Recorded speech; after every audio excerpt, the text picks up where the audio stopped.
Hello and welcome to the all-new, all-different #1 Comics Podcast, Volume 2, Episode number 8, Legacy Issue 108. Man, you had to say that slowly. Yeah, I did. I'm just, there's so much of an echo. We're in a different location. There's a little bit of an echo right now. We'll deal with that later. Either way, we are... Oh, it's so fun. We are a comic book podcast. Each and every episode, we take a look at a brand new first issue comic book, break down the story and art, give it somewhat of a review, let you know if we think that you should move on to issue number 2 or not. We also talk comic book news, even when that exists, and what's new at comic book shops this and next week. I'm Dan, that's Bob. Say hello, Bob. Hello, Bob. This week, Bob, we're going to be covering the all-new #1. From the House of Ideas, Marvel Comics, we have Star Wars, The Legacy of Vader #1. That's right. Guess who's back? Vader's back. Back in black. Yeah. Well, his grandson is back in black. Yeah, I mean, I guess... anyways, we'll get into all of that. More like the legacy of Kylo Ren, but we'll touch on that in a moment. We'll be right back after this short break.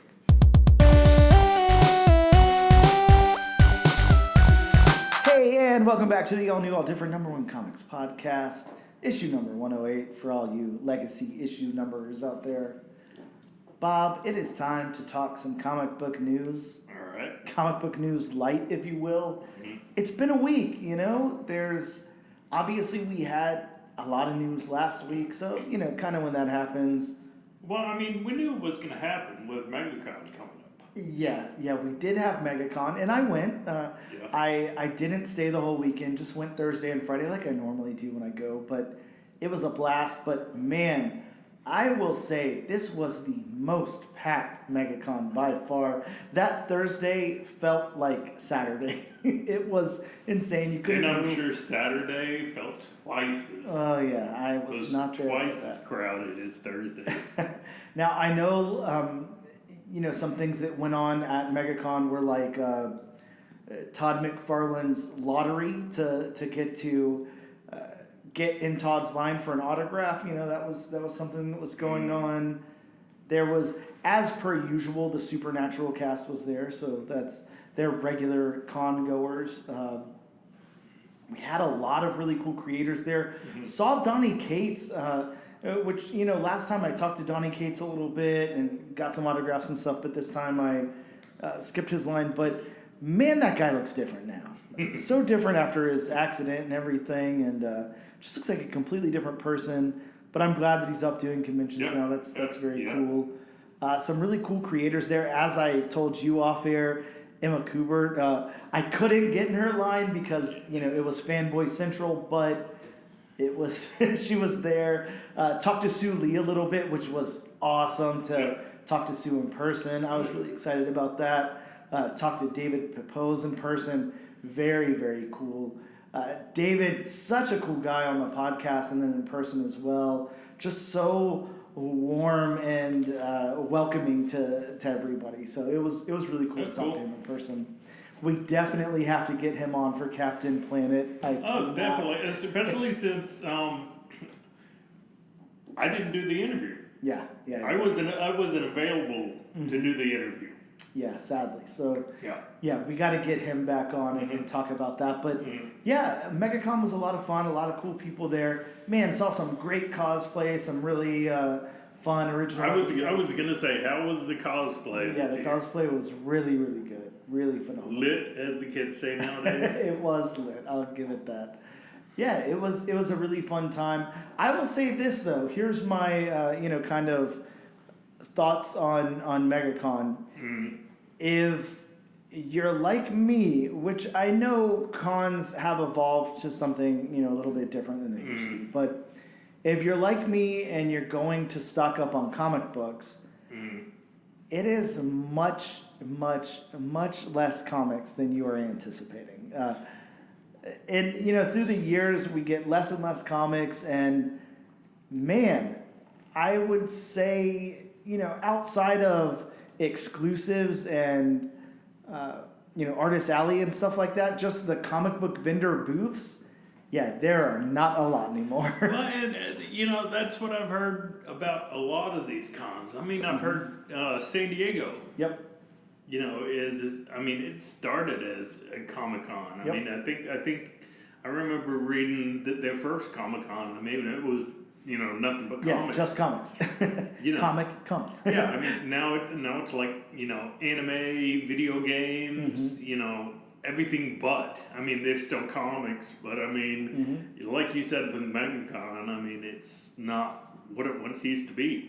Well, it feels like most people are going there for, comic book people are going there for autographs and exclusives at this point. Right. Which is cool. That's totally a big, huge side of comics and collecting. I don't have any problems with it. I bought some exclusives myself, and I got some stuff autographed. So I am not at all, saying that that's not a really cool part of it, because it is. But I went there with the intention on picking up a lot of cool books. Mm-hmm. I picked up some very, very cool books that I've wanted for a very long time. Mm-hmm. But yeah, just know that the presence of comics is dwindling. I was gonna say you said you picked up some really big books, but were you disappointed? I definitely wasn't disappointed. I won't say I was disappointed. I did want to leave with a lot more. So whatever that means, but disappointment's not the... Crestfallen. Maybe a little... God. I can't think of a word for it, but it was fine. I was in great spirits. I had a great time. It was a lot of fun. My knees, I wanted to cut my knees off after 4 hours, just 4 hours, but I stayed the entire Thursday and Friday. How were your feet feeling? Oh yeah, done, and then and then taking a shower in a hotel is always just I hate that. Yeah. But whatever, first world problems, right? But yeah, that's just my little recap of MegaCon. Again, I'm probably not the person you want to hear a recap of MegaCon from, because I'm not standing in all of the celebrity lines and stuff like that. But I had a great time. So it was a lot of fun. Came back with some really cool books, met some cool people, and I had fun. So that's what it's all about. I was going to say, that's, ultimately that's all that matters. Yeah, it's a win. I got to, spend a couple of days just looking at comics and comic-related things and talking about comics. That's what I want to do anyway. Yeah. But as far as news, Bob, again, it's kind of drained. This is, we're just past Super Bowl. Today's Tuesday, so Super Bowl just happened a couple of days ago. Out of nowhere, Bob. I didn't even know. Super Bowl was going down. Now, I do know it was the Eagles and... Come on, Bob. Come on. Taylor Swift's boyfriend's team. So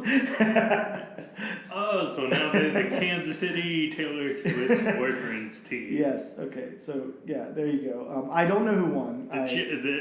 The Kansas City Chiefs is what you. Oh, okay. Gotcha. And they won or lost? No, surprisingly, the Philadelphia Eagles just dominated them from opening whistle to final whistle. Okay. Well, I missed everything. I mean, I won't lie. I was at a restaurant and it was on. I wasn't paying attention. I looked up every time a commercial came up. That was about it. I wasn't there for the halftime show. You did.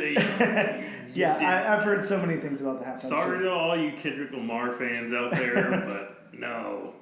Well, it did look like it was, kind of a historical halftime show, at least, because it was the first time it was a solo hip hop or rapper, like a rap artist, solo halftime event. So, I guess pretty historic. So that's cool. Didn't sound like it was the greatest performance, but I don't know. I kind of wish for halftime shows they would have stuck with the something for everybody. Yeah.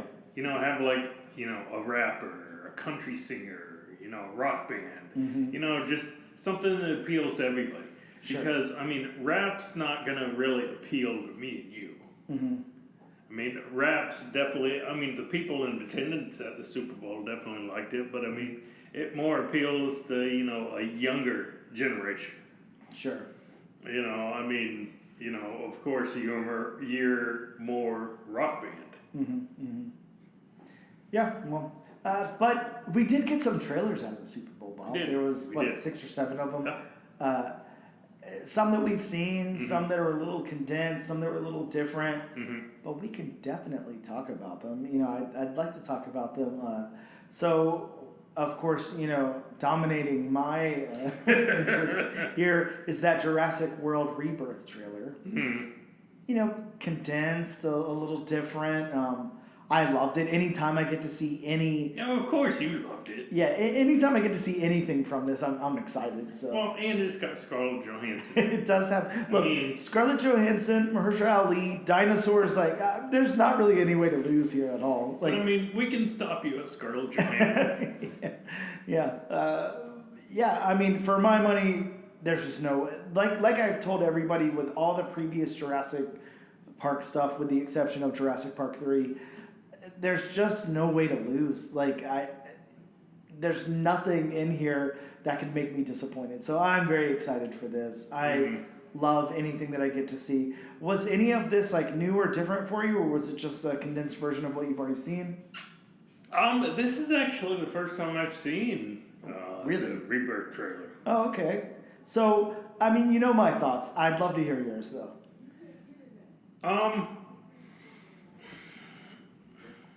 It's definitely going to be different. It's definitely going to be different. Especially what it's dealing with, because it looks like it's going to deal with. I don't know. Do you think I'm good to spoil anything? Oh, sure. Yeah, spoilers from here on. But yeah, it definitely looks like it's going to be the rejects. The dinosaurs that didn't make it. I like that. The reject island of misfit dinosaurs or whatever. Yeah, basically, instead of misfit toys, you get misfit dinosaurs. So yeah, that's seems to be what it's going to deal with. It definitely seems like it's got a good cast. Yeah, a great cast. And I will say, I don't know if I just missed it or what exactly, but it seemed like I was not getting any raptors in the previous trailers that I saw, and I definitely got them here. So, the existence of raptors, that's really cool. We know this is a different T-Rex than the T-Rexes we've seen. Oh, yeah. One that can swim. Yes, very, very cool. And speaking of swimming dinosaurs, we get a lot of that towards the end, which is cool.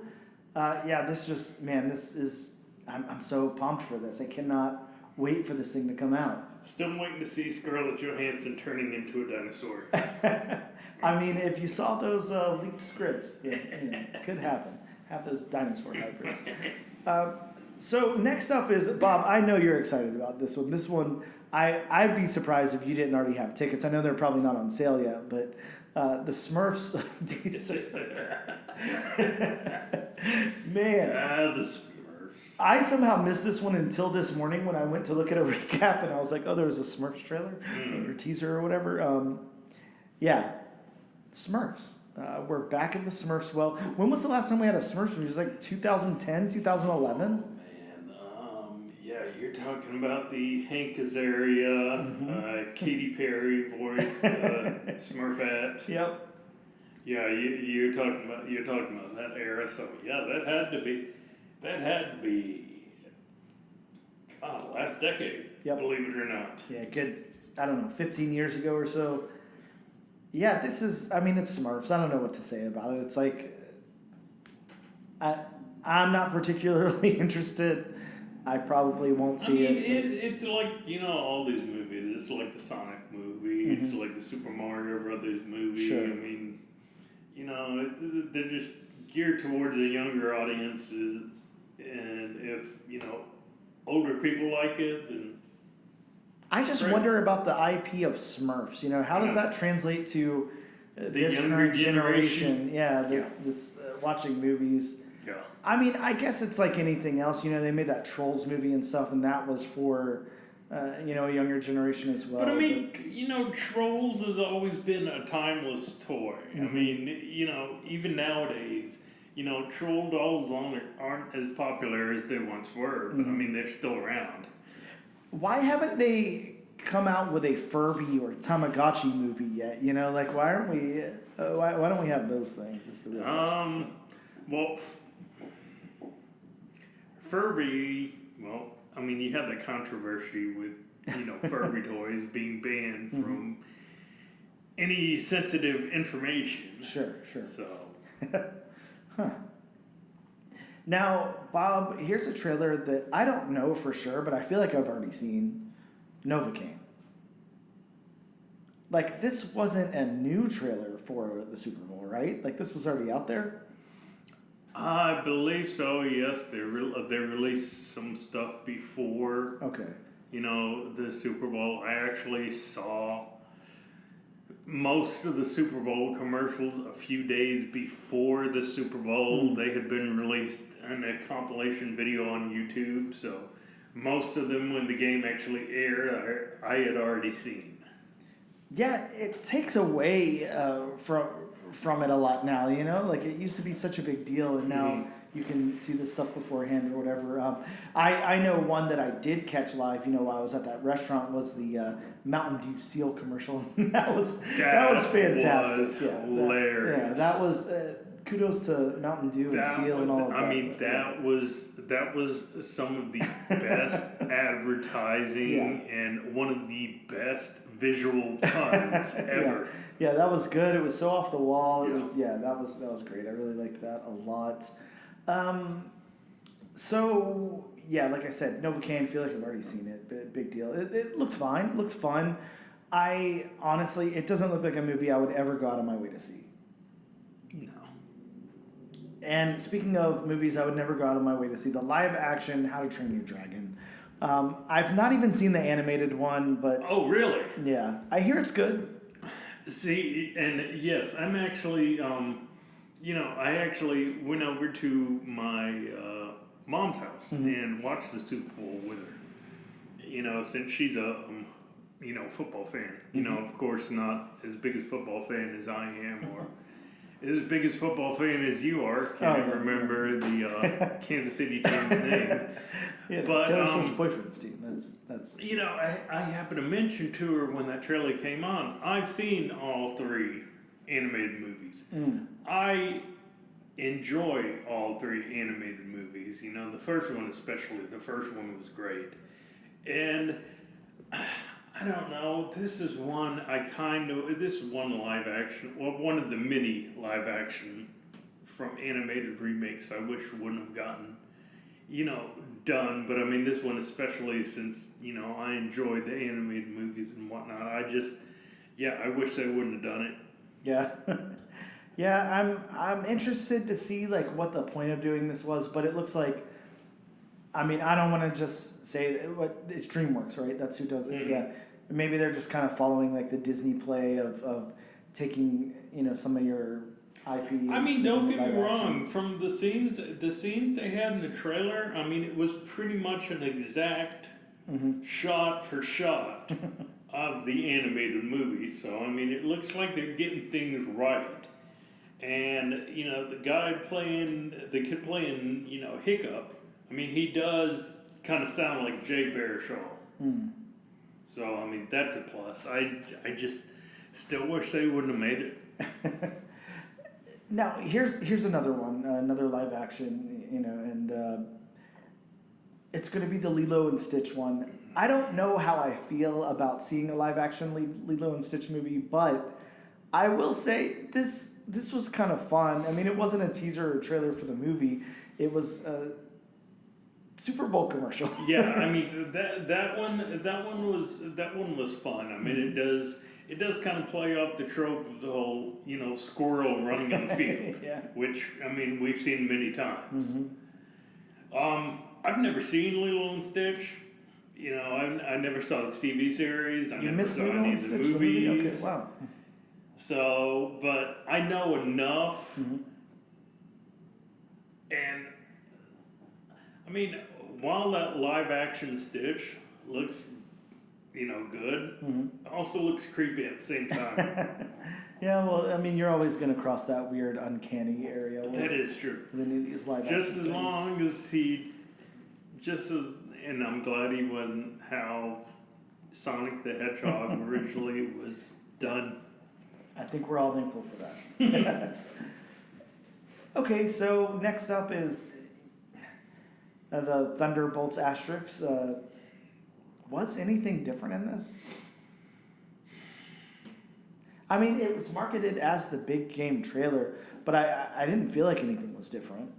Maybe there was something different with Sentry, but Yeah, and I mean, we got to see more of the Void than Sentry. Yeah, exactly. I mean, we got to see, the Sentry's arms. That's basically it. So I know we talked about this before, and we've talked a little bit about Thunderbolts here and there. Thunderbolts asterisk. Yes, sorry, Thunderbolts asterisk, whatever the asterisk is for. Hopefully we find out, and it's not just there for no reason. But how are you feeling about this movie? Like, what's your temperature on it? Like, if you had to say, you're really, really excited to see it, or you're just kind of lukewarm on it, or you don't care, like, where would you land? Lukewarm. Yeah, lukewarm. Okay. Lukewarm. I mean,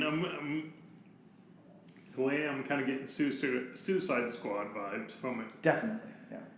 Which, Suicide Squad was enjoyable to me. I know it wasn't your cup of tea. But, I mean, it's just like, it's there. I mean, I'm not going to rush the theaters to see it. Yeah. The team is kind of what's doing it for me. It's a weird team. I don't know why we wouldn't take anybody of significance. I mean, not to say that none of these people aren't like major players in the MCU, but I think we just need something else. Like, if we could have just one key player in there that somebody really cared about, because I mean, you got Bucky Barnes. And that's what I was going to say. That's the main thing we have. But, I mean, is that enough of a draw? Definitely David Harbour's character is kind of turning me off. I'm not going to lie. That accent and everything, it's just...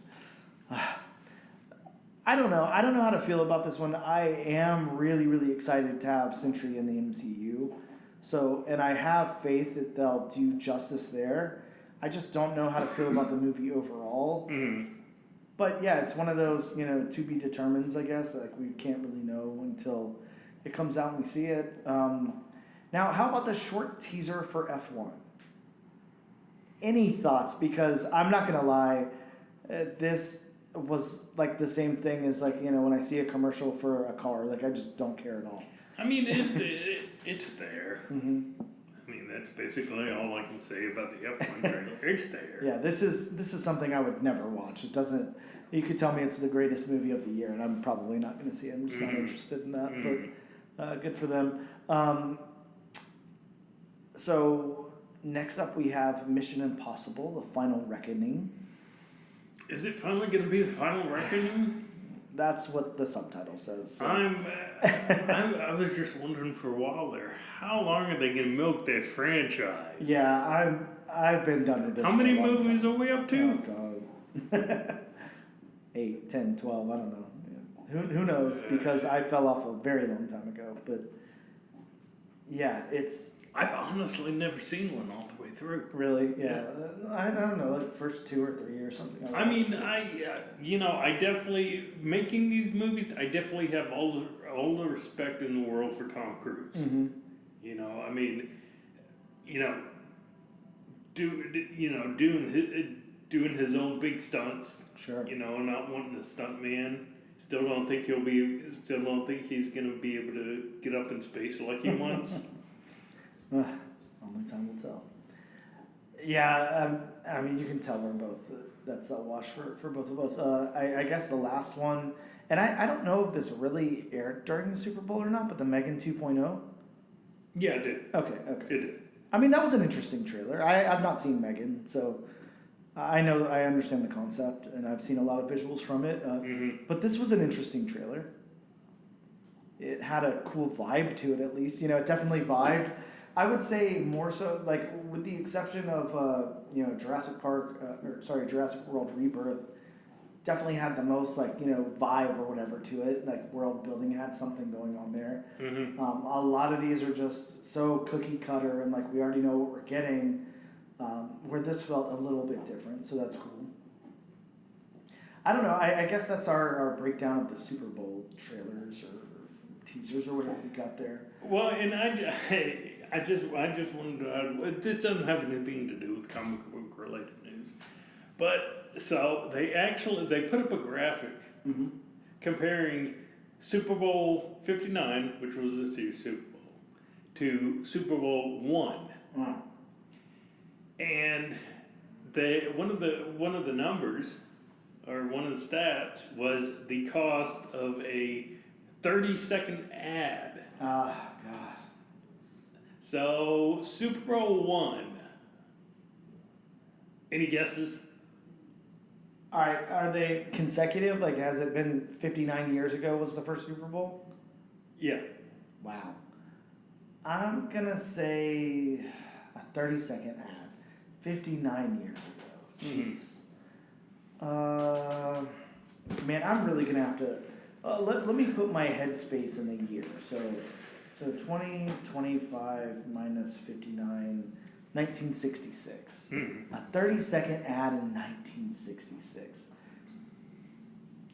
$10,000. A little bit higher. $50,000. A little bit lower. $25,000. A little bit higher. $30,000. A little bit higher. Wow, $40,000 for a 30-second ad. Okay. And can you guess what a 30-second ad cost in Super Bowl 59 in 2025?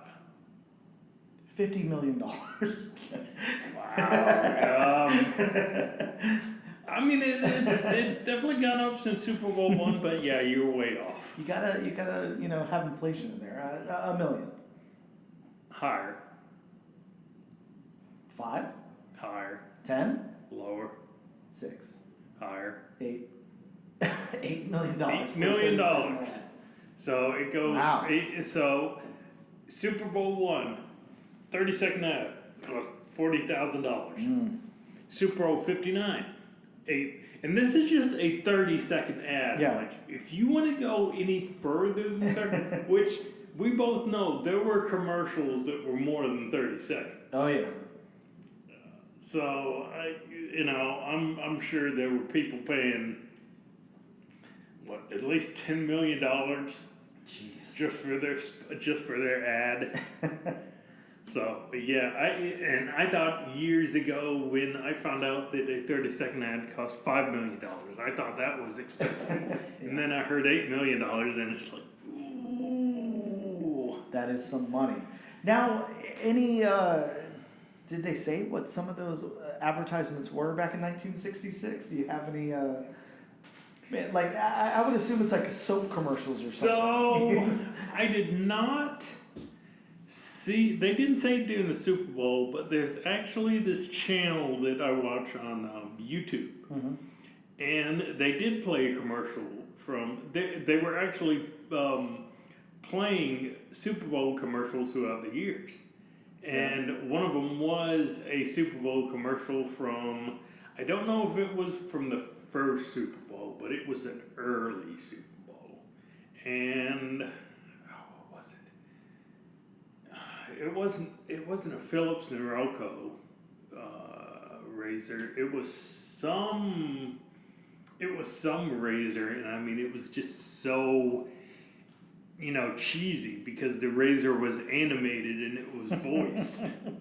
Now I like this. I just found and we'll get off this very quickly, but just because it is kind of fun. The first Super Bowl, the commercials included Ford, Chrysler, RCA, R.J. Reynolds Tobacco, McDonald's, and Budweiser.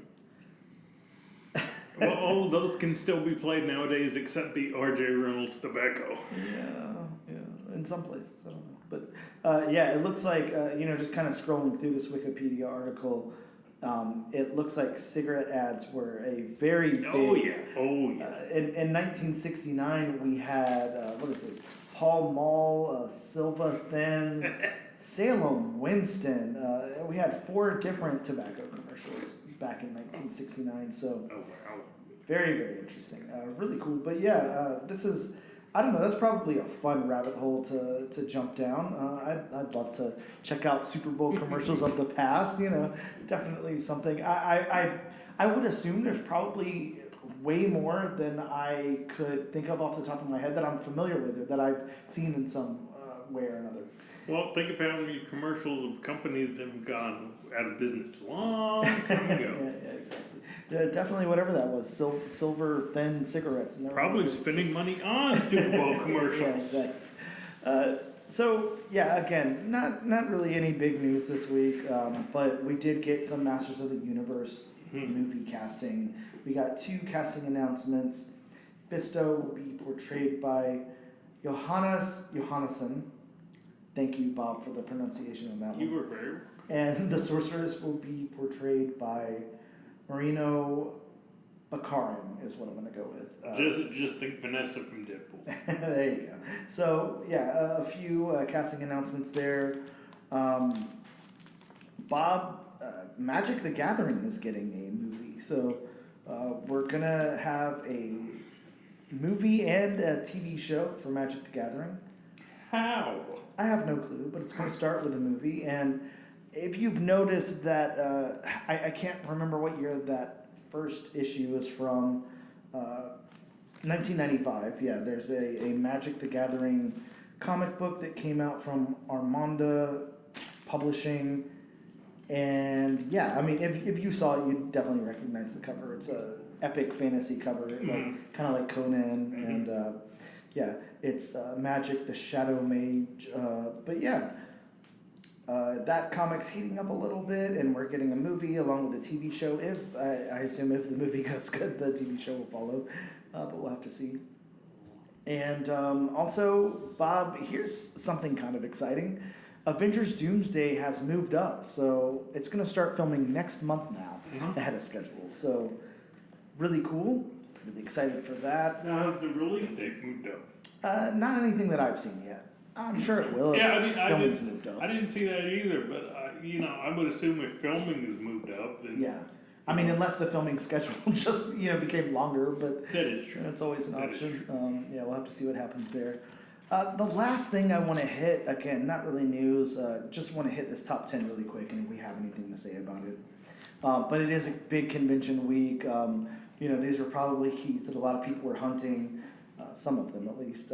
I saw plenty of Omega Men number 3s out there, a lot of people selling that. I'm not really seeing the price point move, it's basically on the high end, $100. $20.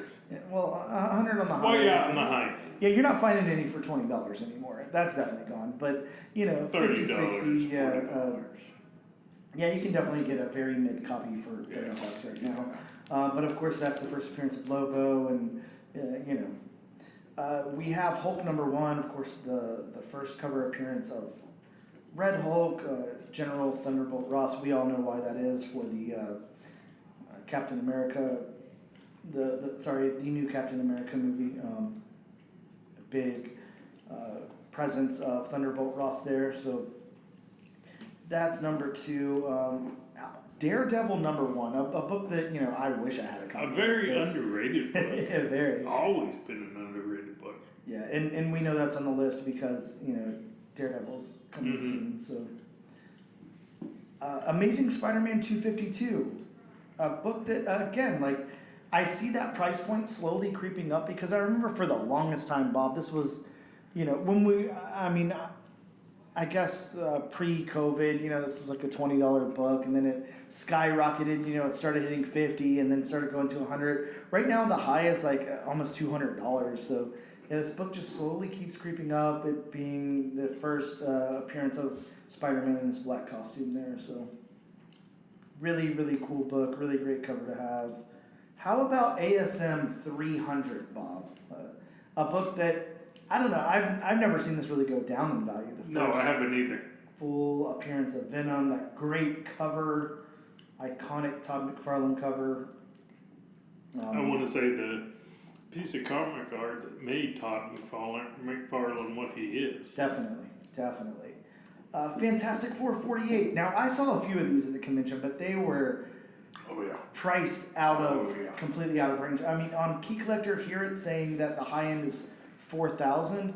Yeah, I mean, tell that to the people at the convention trying to sell, 6.5s for $4,000.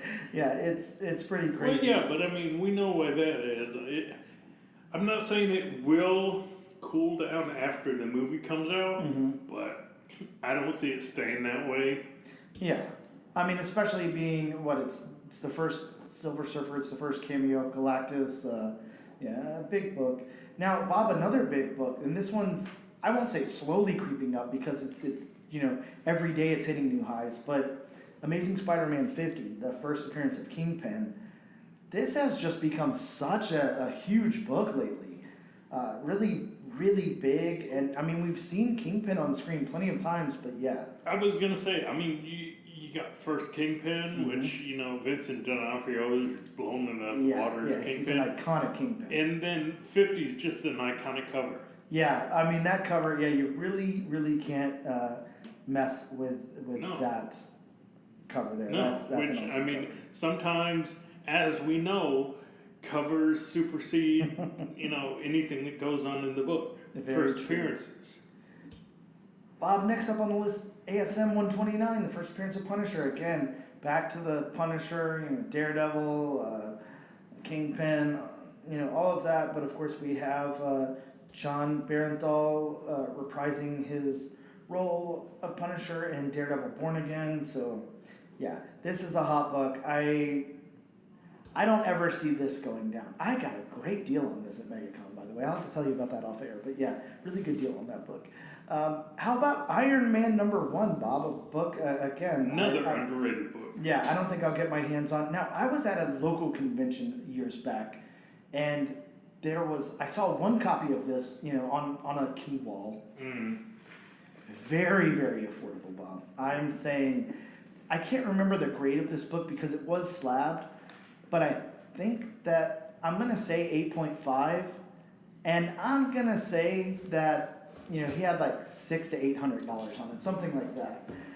And I passed it up because I was like, I'm not paying more than $500 for a comic at this convention.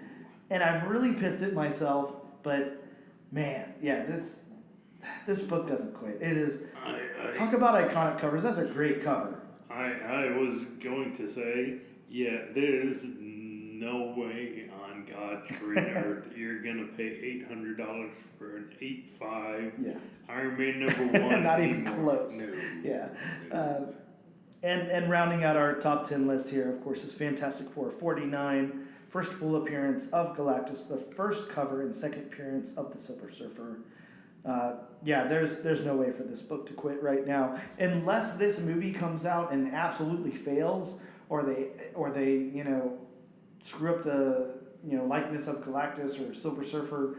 Then expect to see this continue to rise. I want them to put him like he was in his first appearance. I want the woolly clothes and him coming out of the spaceship. Oh man, yeah. This is such an iconic cover of the pair of them, though. And the Fantastic Four. You've got everybody there. You've got this huge Galactus. You've got Silver Surfer, surfing out in front, and you've got the Fantastic Four running for cover. And it's just, man, that is a nice cover. I would love to have that book. Just imagine owning the original art for that, Bob. That's insane. I mean, that would definitely be some money. But yeah, that's such a great cover. So yeah, those are the hot 10 books from Key Collector. Hey, we're going to take a quick break and we'll come back and talk about some new books in shops this week.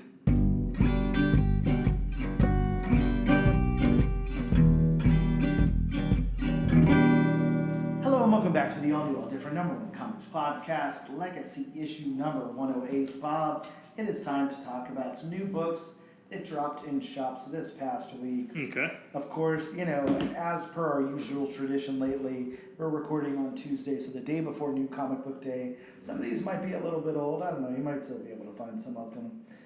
From Detective Comics, we've got Absolute Superman, issue number 4, the introduction of the Absolute Omega Man. Might want to check that out. I don't know, maybe get a little bit. Who knows? We've got also from DC Comics, Batgirl, issue number 4, the first appearance of Chodak the Unbowed. And the first appearance of Naragi the Unknown. Those are things. I don't know if these are words. I'm just saying whatever they sound like. Hey, how about Boone Studios, Bob? You've heard of them, right? They've got a book called Bronze Faces #1. This one's about a trio of Nigerian friends who reunite at a museum's celebration of their heritage, only to discover rampant cultural identity theft that becomes more brazen than they first realized, prompting them to engage in a heist of a lifetime. Let me take Ocean's 11. Ocean's Bronze Face. How about Marvel Comics, Bob? We've got to get back over to the House of Ideas. They're here, and they put out Power Man Timeless #1, the first appearance of Eon the Knife. This is a 5-issue limited series featuring a version of Luke Cage, the final living superhero introduced in Timeless #1 in 2023, transported to the mainstream Marvel Universe in present day. So, Bob, the last living superhero. And it's Luke Cage. I love it. Who would have thought? Yeah, I love it. We've also got from Marvel Comics Ultimates issue #9, the introduction of Ultimate Luke Cage. It's a Luke Cage filled week, Bob. I know. It would only be better if we had Luke Cage in Wolverine #6, but we don't. Instead, we have the first appearance of Adamantine. Well, I mean, we don't know that we don't have Luke Cage. That's true. Maybe there's a reference to him somewhere.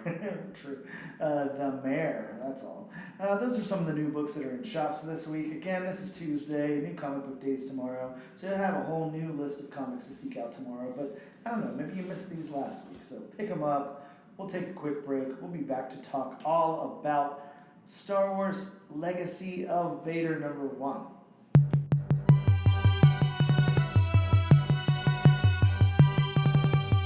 Hey, and welcome back to the all-new, all-different #1 Comics Podcast, here to talk to you all about Star Wars, the Legacy of Vader. You know, Bob, I should have just reversed this episode and let you do the talking. This is definitely your wheelhouse. I was trying to pretend today, I got here and I started watching Skeleton Crew, and, I was all geared up for Star Wars, and then I opened this book and I got to the initial. Now, what is that called in Star Wars lore? The scroll of words, The crawl? The crawl? Is that what it's called? Okay, so it's a crawl. Yeah, I got to the crawl and I was like, well, this is interesting, but damn, spoiler alert for somebody who didn't know this information, because I did not. And I'll leave that off of my notes, but just know, if you're not like a Star Wars super fan and you don't follow all the movies super religiously, you might get some spoilers of some stuff that happens in the movies at the beginning of this comic. But that's okay. I'll forget it by the time that I actually see one of the movies. So, what else?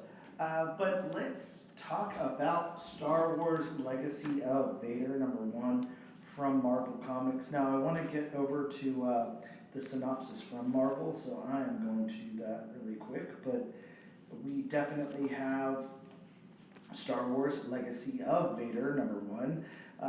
Darth Vader's shadow extends into the rise of the First Order. The reign of the Supreme Leader Kylo Ren begins. Kylo's dark obsession leads him to Mustafar, that's what I said. What secrets does Fortress Vader hold for the young tyrant? And what face from the past will guide him on his quest? Question mark. Time to find out, Bob. Let's talk about the creators really quick. Charles Soule. I'm not saying anything. Charles Soule is the Star Wars guy. If you've read a Star Wars comic in the past 20 years, you know who Charles Soule is. Now, Bob, I'm not going to lie. A little peek behind the curtain here. Charles Soule was there at MegaCon, and that was my first thought above anything else. I said, damn, I got to get a Star Wars book signed by Charles Soule for Bob. I wasn't coming anywhere near that guy's line. Oh, yeah, I could imagine. Imagine. I think the people camped out at the front door for 3 days were all there to see Charles Soule. So, are you talking like Black Friday at Best Buy used to be? Oh, yeah, worse. Yeah, but Charles Soule wasn't happening, so my apologies. But, Charles Soule, again, the Star Wars guy, he's done Daredevil, he's done Curse Words, he's done Undiscovered Country, a really great book. He's written some on Swamp Thing, Uncanny Inhumans, Thunderbolts. List goes on and on. Just know he's a Star Wars guy. Now, how about Luke Ross, Bob? What do you know about Luke Ross, the artist? I know I've seen his work before. Just like again, I'm so bad at paying attention to artists' names. I apologize. Well, he's done a nice long run on Peter Parker's Spectacular Spider-Man. He's worked on Captain America, on Astonishing Spider-Man, on Secret Avengers. He's done some work on Amazing Spider-Man, although it was way back in like 1998 through 2013. Jonah Hex, Ultimate Comics Ultimates, Witchblade, New God, Star Wars Thrawn, X-Man, if you remember that title, Bob. Oh yeah, of course. He's done some work on The Force Awakens, on War of the Bounty Hunters, on Iron Man, on JSA. He's done some cool stuff. Now, I will say, what I know Luke Ross from, you're going to laugh at. It's Gen 13. So that's where he kind of hopped in towards, I don't know, the middle or end of one of those Gen 13 series. But yeah, man, love his work. He's a good artist. So let me get into my synopsis here. Star Wars Legacy of Vader opens after the Battle of... Great. Thank you, Bob. We find Kylo Ren introducing himself to a clan, I don't know, of stormtroopers and showing them the dead body of Snoke, who a girl from the Resistance has killed. And, we'll get into it when we get into the art and everything, but showing them the body is an understatement. Mm-hmm. He tells them he will bring them to glory, and then we see some flashbacks to Kylo with Leia, Luke, and Han. And then he meets with Hux. A whole bunch of conversation happens, and Ren tells Hux to build him a throne with no direction, but tells him to get it right the first time. Next, Ren meets Vader's... Wow, I don't know what I just said. Next, Ren meets with Vader's destroyed helmet. He says more has to die along with Vader. Ren travels to Mustafar, thank you, and he is attacked, but early defeats his attacker. Sorry, he's attacked, but I don't know. Look, I'm a little farsighted here. He's still excited for MegaCon, folks. I'm still so excited. Anyways, he's attacked, and then he defeats his attackers. One of them is someone is watching from afar, and Ren climbs over the dead bodies of his attackers to confront the one watching him. He meets Vanny? I don't know. What's the name? I believe it's Vinay. Vinay? Okay, that sounds better than don't quote Vanny. me on that. Yeah, that sounds much better than Vanny.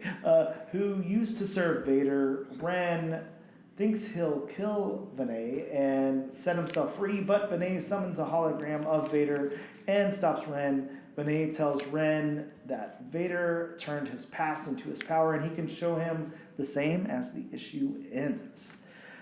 That was an undertaking. So, Bob, let's talk about this comic. What did you think about the beats of this Star Wars comic? I mean, the beats flowed smoothly for me. I mean, I know exactly what they were going for, and Yep. I mean, there was no hiccup. I mean, it just, A to B to C.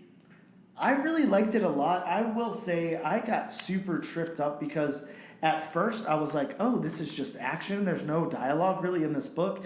And then we hit on the conversation between Ren and Hux, and I was like, please stop. I don't know what the hell y'all are talking about. This is not great for someone who's not a huge Star Wars fan. And I thought this was going to be the rest of the book, and luckily we got out of that conversation very fast. That was the only point in the book where it slowed down way too much for me. Mm-hmm.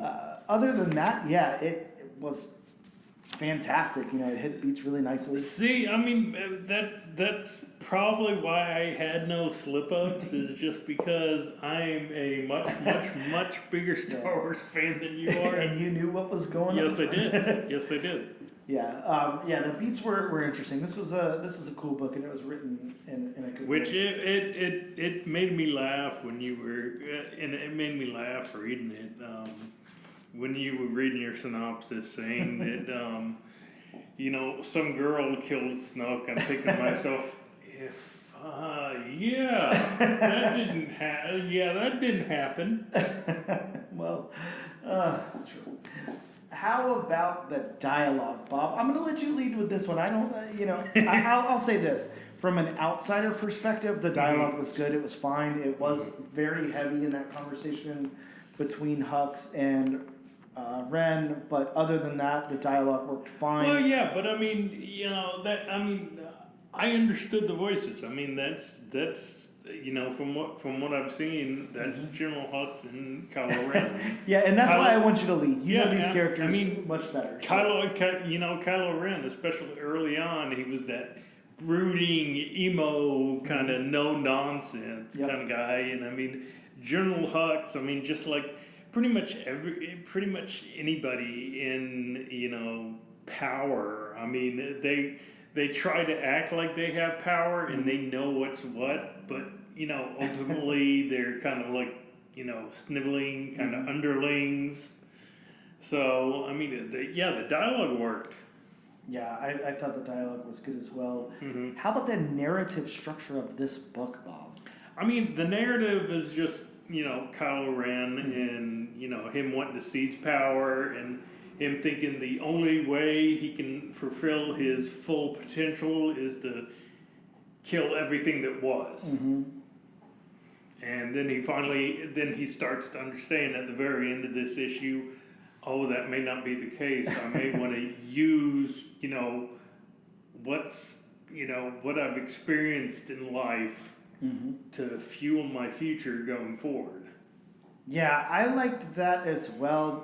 It's very Star Wars. I'll say it's not like completely going outside of the box, but like it works.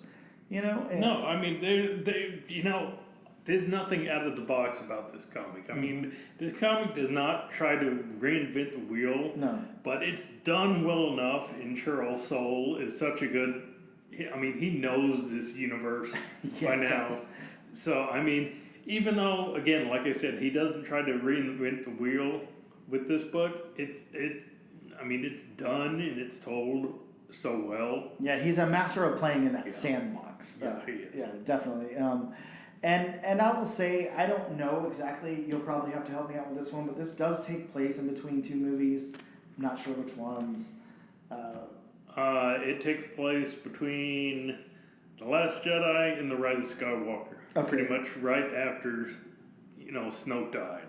Gotcha. So it fills in that void in between that, kind of tells the in-between story. Yeah, and I mean, being somebody who hasn't seen those movies, I don't know how well it does that, but I'm digging what's going on here. The narrative definitely works.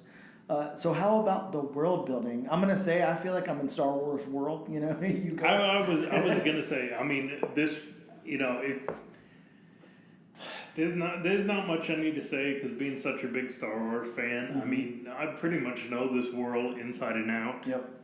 So I mean, there's not much as far as the world that I don't know. I mean, of course, with Disney, they're visiting, new parts of the universe, stuff like that, which is nice and refreshing. But I mean, as far as this world is concerned, I know all about this world. I mean, I like this world. Yeah, well, definitely.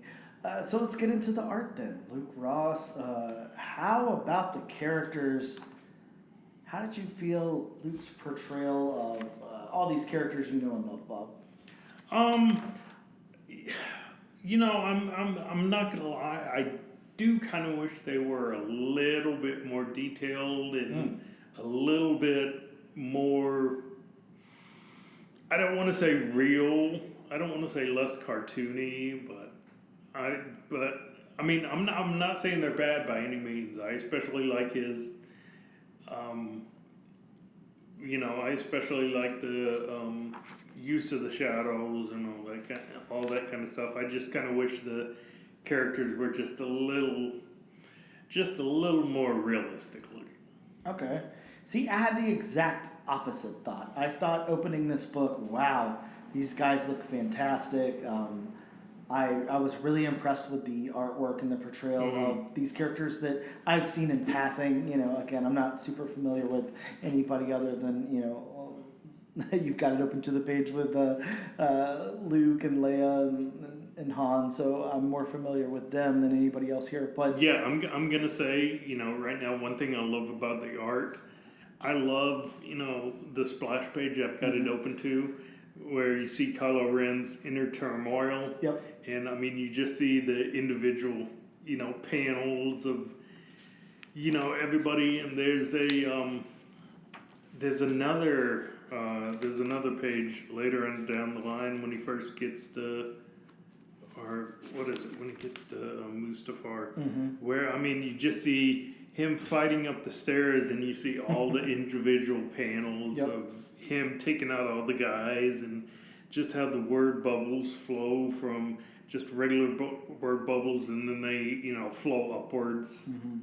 Yeah, some really cool layouts here, definitely. Some Yeah. really inventive and cool layouts that I liked a lot. How about backgrounds, Bob? Backgrounds, very important in every comic. A very individual thing in each comic. Backgrounds may play a bigger part in some comics and less in others. But how did you feel about the backgrounds in this one? I mean, again, like the backgrounds, just like, this world, I pretty much know it. I mean, a lot of it takes place on the First Order flagship. So, I mean, that's, of course it's going to be like a sterile, clean environment, like, the Empire was. And then you get to Mustafar and Castle Vader, and I love the artwork like that, where you have the giant foreboding hallway in Castle Vader, and then you have all the outside sky on like the lava on Mustafar casting that reddish orange hue glow. So yeah, I like the backgrounds in this book. Yeah, likewise. Some really good backgrounds here. I really like the use of rain when you're on Mustafar and all of that. Mustafar, sorry.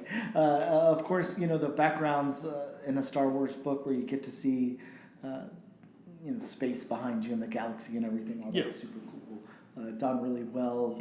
How about the locations, Bob? You know these locations. I don't know any of them. Go. Yeah, I mean, like I said, you get the First Order flagship. You get Mustafar. Yep. I mean, you get space. Those are basically the three locations you get, and I mean, each one. If you know those things, then I mean, they're gonna look great to you. I'm really liking the look of Mustafar. I think it looks pretty cool. I don't know anything about this planet. I don't know where it originated from or what movies it was in or anything like that. But looks really cool. Really interesting looking place. I'm really glad that they included it in this comic and kind of explored some areas of it. So lastly, the colors. Of course, we do have a dedicated colorist, Nolan Woodard. How did you feel about the colors of this book? They work. I mean, light tones. I like the use of the light and the shadow. I mean, in a lot of the panels, you get that kind of, one side is light, one side is dark. Yep. Very Star Warsy. And the light and the dark side. Just to go back to character art for a minute, I love the design of the caretaker. I mean, he's basically just a floating head in a jar, connected to wires and tubes on this just giant mechanical, whatever you want to call it. Yeah, I'm really liking him too. Now, is this his first appearance? Is he in the movies at all? Or? He is in the movies. Yes, he first appears in the Rogue One, the Rogue One spinoff, if I'm not mistaken. I mean, he doesn't have a. I mean, it's kind of a blink and you'll miss it. Gotcha. Part. I think he has one line. As far as I can recall, that's the only. Maybe he's been in one of the TV series also. Maybe the Obi-Wan TV series. But as far as I can recall, he's only had the one theatrical appearance. Yeah, he's a very interesting character. Very, I don't know, kind of terrifying, but he's this head floating in a fishbowl, basically. Yeah. Where at some point in this timeline, he's been able to preserve his mind, I guess, well enough to occupy this mechanical body and everything. It's very interesting. It seems like a miserable existence, but he doesn't seem necessarily miserable. So Well, I mean, it's the dark side. The dark side Sure. is pretty much a miserable existence. True. Yeah, I'm really digging his look. It's very, very odd. Yeah, but as we said, the colors here, they pop, they really work. It's a lot of dark, of course, dealing with Star Wars and the dark side of Star Wars. Yeah, I thought the colors were really good. So overall impressions, thoughts, recommendations. I don't know, Bob. You want to go first? You want me to? Yeah, I mean, except for that very, very little criticism of the art, which, I mean, I'm not saying the art is bad by any means. Yeah, I would definitely recommend this book. I'm going to recommend it to myself. It's going on your pull list, it sounds like, Bob. Yeah. Yeah, I'm in the same boat. I'm not the Star Wars guy, that's for sure, but I will say it's very interesting because You can learn some stuff. I definitely can. It's interesting to go on this adventure with Kylo Ren. It's a character that I obviously know him by seeing him. I know the actor, and I haven't watched any of the movies with him in it really, but it's interesting to go on this journey with him. Where he's going to basically, it sounds like he's going to find a reason to use his turmoil, use the, I don't know, rage burning inside to, as power, and Vinay is going to help him along that adventure. And, they're going to globe trot or universe trot or whatever together. Yeah, it's an interesting concept. I want to see it played out. I think it sounds really fun. So Once Kylo Ren gets his throne made. Yeah, I think this will definitely be a fun book and one to follow. So there you go. 2 recommendations. One from the Star Wars guy, and one from somebody who's really only watched the original trilogy. So yeah, definitely a book worth checking out. That is for sure. Yeah, go check it out. Go grab it now if you didn't, and add it to your pull list. We had a lot of fun with it. We'll take a quick break, and we'll be back with some new comics that come out tomorrow.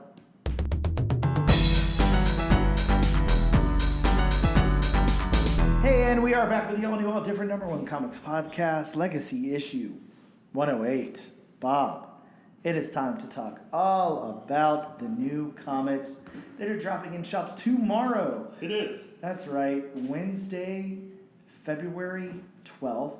Just 2 days before Valentine's Day, Bob. Just 2 days before the new Captain America movie. Can't wait. So excited. Or actually, one day if you're going to see it Thursday, like me. So Yeah.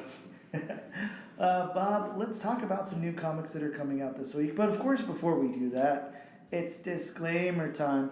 Welcome to disclaimer time. Buy yourself some Valentine's Day cards and listen to disclaimer time with Bob. Thank you for that. Like I say, this and every other week, I mean, these are just, some of the books that are coming out or may not be coming out for different things. If it's through Diamond, you got a 50-50 chance. You got a shot, Yeah, I mean, you have, it's not zero, but it's, you can, do like Two-Face, flip a coin. Oh, they're coming out this week. Very true, very true. But yeah, these are just some of the comics, some of the key comics that are coming out next week. If you want a more in-depth list, you can always consult elsewhere. Mm-hmm. There's many different avenues, Sure. You can take to see what's coming out. You can always call your local comic shop. Please and thank you still go a long way in this world. Definitely do. Despite what some people say. Manners matter, Bob. Yeah, manners matter. You got Harry Potter Owl. Certainly do. You have Unicorn. You have John Booktube System. Good. Anything else? Not really. I mean, it's like I said, it's been a crazy week. We had Super Bowl, we had MegaCon, we got Valentine's Day and Captain America coming up. But, just like I always say, if you want to, hey, MegaCon was in Orlando. If you want to head out to Orlando, hit Disney. They have one of those great theme parks where you can build your own lightsaber. Oh, you're talking about going to MegaCon and Disney. Ooh, you're I'm, talking about dropping a lot of money. Look, I'm just saying, head over to Disney, build yourself a lightsaber, and you can just start taking out your enemies. You just cut them down one by one, and once you make it to the local comic shop with that lightsaber, just say, hey, I want to know everything about all the comics that are coming out next week. And if they refuse to tell you, I mean, you got a lightsaber in your hand. So I'm not advocating that you do anything wrong, but That is very true. I don't know. Some people might want to go to jail. So starting out the list from the very redundant comic book company, Detective Comics, you have Absolute Batman #5. Bob, we finally have a conclusion to the first story arc in Absolute Batman with a new arc beginning in issue number 6. So that's what follows 5, 6. Sometimes. From Image Comics, we have Bug Wars #1. That's right. This one came out of nowhere, Bob. We've got Bug Wars. Slade Slaymaker is a kid from Alabama, suddenly lost in a vicious world of marauding ant armies, spell-casting spider witches, and beetle-riding barbarians to decide the fate of his family. Now that sounds crazy in a good way. Yeah, this is nuts, but it is written by Jason Aaron, so you can expect very fun things, but Yes. wow. Yeah. Going back to the comic book company with 3 characters. Or 4, judging by this one. You have another entry in the DC versus Vampires. You have DC versus Vampires, World War V, Darkness and Light #1. Bob, this is a one-shot featuring Green Lantern, Alfred, and Vampire Wonder Woman. That's kind of scary, a vampire Wonder Woman. She's strong enough. Now she has the strength of a vampire. And a thirst for blood. And a thirst for blood. Next up from the House of Ideas, Marvel Comics, we have Eddie Brock. Yes, he's Carnage #1. Bob, what if I told you that this was an ongoing series featuring Eddie Brock bonded with the Carnage symbiote? Will he be ever able to go back to the Venom symbiote? Guess we'll have to tune in to find out. Next up from Detective Comics, you have the Green Lantern Corps #1. Now, this has a first appearance in it. I don't know how I'm supposed to say this first appearance, but it is a new Green Lantern. Vexaru. Vexaru sounds great. That's your new Green Lantern. Go ahead and pick this one up, I guess. There's new Green Lanterns all the time. Well, I mean, I guess one dies, Sure. the ring flies off, and who knows where to choose another lantern. Next up from Image Comics, we have The Hive #1. Bob, a worker bee's life changes when he suddenly crosses paths with a few stragglers trying to stay one step ahead of a queen with immense powers who is determined to control her hive no matter who she has to kill. That is very interesting. It's the bee godfather. Yeah, man, this is intense. Going back to the House of Ideas, Marvel Comics, we have Magic #2. Man, I'm so happy that Magic has her, ongoing series and some terrific covers by J. Scott Campbell. This one's got the first appearance of Sonic Demon. Not Sonic the Hedgehog Demon. No. Well, maybe not. Sticking with the House of Ideas, Marvel Comics, we have New Champions #2. All right, Bob, you wanted first appearances. You got them. This one's got the first appearance of Magnetrix, who previously appeared on the variant cover of Magneto #3. The first full appearance of Monty, who previously appeared on the variant cover of Doctor Strange #8. The first full appearance of Gold Tiger, who previously appeared on variant cover of Black Panther #5. And the first appearance of Deadpool Boy, who did not previously first appear on anything. Deadpool Boy, love the name. Sticking with the House of Ideas Marvel Comics, we finally have the brand new event, One World Under Doom #1. Here it is, Bob. I'm so excited that it's finally here. Ryan North, a 9-issue limited series featuring Doctor Doom as Earth's Sorcerer Supreme. This is going to be so cool. I'm just so stoked for this. Yeah, man. Hopefully this is great. And here's one that you might be picking up actually from AMA, American Mythology Productions. AMP. Cover by Mark Spears, Return of the Living Dead #1. Yeah, now I'm not going to lie, Bob. This came out a little while ago, so I don't know if it's been solicited or what. Because I've actually got 3 copies of it already, but maybe it was only available through mail order and now it's coming into comic shops. I'm not too sure. But yeah, Return of the Living Dead #1, Mark Spears, fantastic cover. Return of the Living Dead is such a fun, crazy zombie movie with like punk rock zombies in it. Yeah, definitely worth picking that one up.